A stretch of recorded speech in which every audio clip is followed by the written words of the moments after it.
नमस्कार दर्शक बंधु आपण मानक भल पाइबा स्वरूप मो चैनल को गोटे गोटे सब्सक्राइब करंतु एणिकी पुणी आसीची एक खबर जनवरी 1 रु पॉल्यूशन सर्टिफिकेट जांच कड़ाकड़ी हेब जनवरी 31 जाए एही जांच चलिबो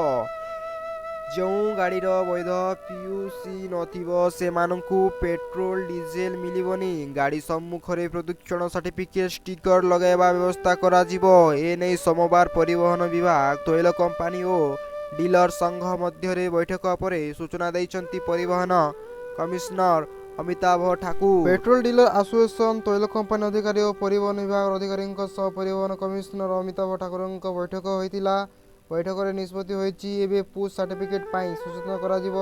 जनवरी 1 तारिख पर पेट्रोल पंप रे नियम को कड़ाकड़ी पालन करा जेबे जार प्रथम थर पर पुश चालाण काटुची ताकू छाड़ करा जनवरी 1 रु सड़क सप्ताह मास आरंभ होइतिबा एही नियम को कड़ाकड़ी पालन करा पेट्रोल पंप कर्मचारी माने पेट्रोल पंप रे सचेतन करने सह लोकंको सचेतन करेंगे पेट्रोल पंप निकट में पुश सर्टिफिकेट करने को व्यवस्था करा अपडेट। जदि वीडियो भल लगे चैनल को सब्सक्राइब करूँ, लाइक करूँ, शेयर करूँ। धन्यवाद।